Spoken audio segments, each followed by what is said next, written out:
रसूलुल्लाह सल्लल्लाहु अलैहि वसल्लम ने फरमाया, जिस बंदे की जेब में कुर्बानी के दिन इस्तिताअत थी और उसने इस्तिताअत के होते हुए कुर्बानी को नहीं किया, फिर वो मुसलमानों के मुसल्ले के पास मत आए। आपने हर शायर को हर चीज का एक वजन है, हर चीज का एक वेट है।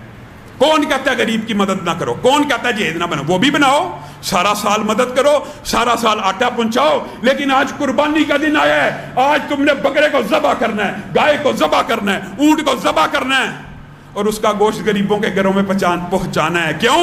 पूरा साल उसने खाया नहीं, तू तो खाता रहा, उसने खाया नहीं। कुर्बानी का मकसद यही है कि दिल का तकवा अल्लाह तक पहुंच जाए। और मेरे भाइयों, कुर्बानी के हवाले से जो बाद मसाइल हैं वो भी सुन लीजिए, और इसमें बाद इख्तिलाफी मसाइल हैं, वो भी बड़े मज़हका हेज मुकाबला सोशल मीडिया पे चल रहा होता है। सबसे पहली बात, ला तज़बहू इल्ला मुसिन्ना, कोई जानवर जिसको आपने कुर्बान करना है वो कम अज़ कम कितना होना चाहिए? 2 दांता। इस 2 दांते से मुराद क्या है? ये कम अज़ कम मिकदार है, यानी 4 दांत, 6 दांत, 8 दांत सारे मुसिन्ना के हुक्म में है। इल्ला अन यअसुरा अलैकुम, मगर आप बाजार गए, दोंदा अवेलेबल नहीं, दोंदा जानवर मिल नहीं रहा, आपने प्लान किया मैंने 25,000 की कुर्बानी करनी है, 25,000 का कोई बकरा दोंदा नहीं मिला, अब आप क्या करें? अब अल्लाह के रसूल ने इजाज़त दे दी, अगर मार्केट में अवेलेबल नहीं है, तेरी जेब तंग है, तू भेड़ का, दुम्बे का, उस किस्म में से कोई एक जानवर जिसकी उम्र कम अज़ कम 1 साल हो, बाद मुहद्दिसीन ने 9 महीने भी लिखा, उसको कुर्बान कर दे, क्योंकि 1 साल का जानवर कुर्बानी के लिए लग जाता है, उसके अंदर ताकत इतनी कुव्वत होती है, अगरचे अभी उसके दांत ना भी गिरे हों, अल्लाह ताला उसकी कुर्बानी कबूल करता है। मगर कब? जब तेरी जेब इजाज़त ना देती हो या मार्केट से अवेलेबल ना हो। अगर मार्केट में 2 दांता अवेलेबल है, ये भी अजीब ट्रेंड है मार्केट में, 2 दांत का जानवर बकरा मिल रहा है, छतरा मिल रहा है, हर चीज मिल रही है, खीरा दुम्बा 70,000 रुपए का नहीं लगता, नहीं लग सकता। 70,000 का जानवर अवेलेबल है दोंदा। अगर तू सिर्फ इस बुनियाद के ऊपर खीरा 2 दांत से कम करना चाहता कि खूबसूरत है, बड़ा है, सिर्फ 2 दांत के जानवर की कुर्बानी होगी, और इससे ऊपर जितनी उम्रें हैं सबकी कुर्बानी जायज़ है। नंबर 1 बात ये समझ लीजिए। नंबर 2 बात, काना ना हो, लंगड़ा ना हो, और इतना कमजोर ना हो कि खड़ा हो तो पता लगे अभी गिरा है, अभी गिरा है, इनकी कुर्बानियां नहीं लगती। जो कान कटे का मसला है, अगर वो बहुत मामूली सा कट है, वो जानवर लग जाएगा। अब आइए उस मारकतुल अरा मसले की तरफ, जिसको बिला वजह इख्तिलाफी ऐसे शो किया जा रहा है जैसे बड़ा कोई अकीदे का मसला है। यह कोई अकीदे का मसला नहीं है, ये उन मसाइल में से है जिसमें इज्तिहाद है, जिसमें से एक नस के 2 मतलब निकल सकते हैं।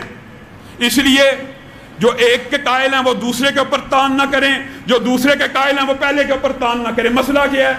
मसला ये है जी, भैंस जो है, भैंस क्या उसकी कुर्बानी लग जाती है? क्या कट्टे की कुर्बानी लग जाती है? मेरे भाइयों याद रखो, अल्लाह ताला ने समानियत अज़वाज 8 जानवरों का कुर्बानी के लिए जिक्र किया।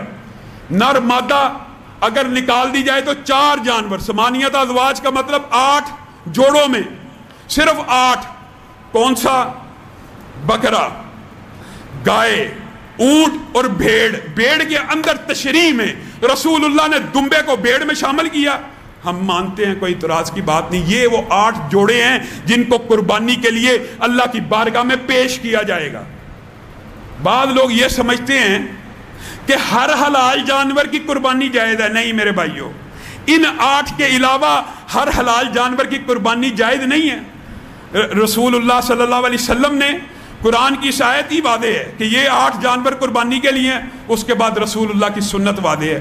क्या रसूलुल्लाह ने हिरन को कुर्बान किया? हिरन हलाल नहीं? हलाल है।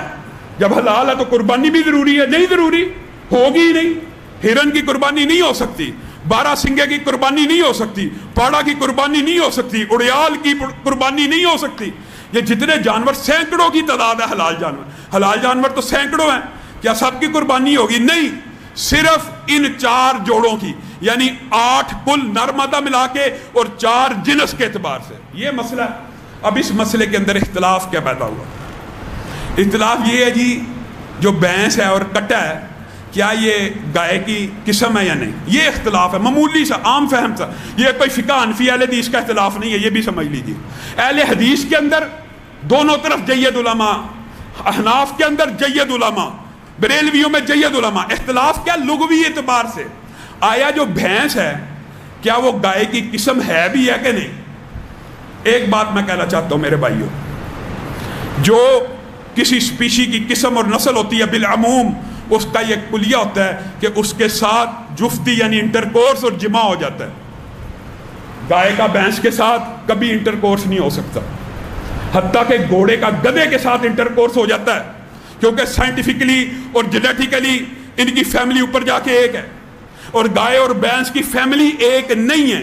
میں یہاں پہ ایک بات ضرور کہنا چاہتا ہوں، یہ بات کھلے دل سے کہہ رہا ہوں، جس کو ہمارے دلائل بہتر لگیں وہ اس کو راجح سمجھے، جو اس بات پہ متفق ہیں یا ان کو یہ دلیل کافی ہے کہ بھینس جو ہے وہ گائے کی شکل کی ہے اور لغت میں اس کو بھی گائے کہا گیا اس لیے کر لینی چاہیے، ہمیں ان کے اوپر بھی تان و تشنیع نہیں ہے، کوئی تانا نہیں ہے، لیکن بات سمجھانے کے لیے یہ کہہ رہا ہوں کہ بھینس تو پانی میں رہتی ہے، بھینس کا ایک مخصوص، دو مخصوص، تین مخصوص کلر ہوتے ہیں، گائے ہر کلر میں ملتی ہے، پانی سے بھاگتی ہے، دونوں قسموں میں آپس میں عادات کا بھی فرق ہے اور آپس میں انٹرکورس بھی نہیں ہو سکتا۔ بہت سے ساتھی، وہ ساتھی بھی، میں علماء کو تو تان و تشنیع نہیں کرتا لیکن ان ساتھیوں کو ضرور دعوت فکر دیتا ہوں جو کہتے تھے جی کرونا کے اندر سائنس کی رائے حتمی ہونی چاہیے، علماء کو کیا پتا، میڈیکل سائنس کو، وہاں پہ سائنس کی رائے حتمی ہو، یہاں پہ بفلو کو، بھینس کو گائے سے الگ پوری دنیا کے سائنسدان سپیشی مانے،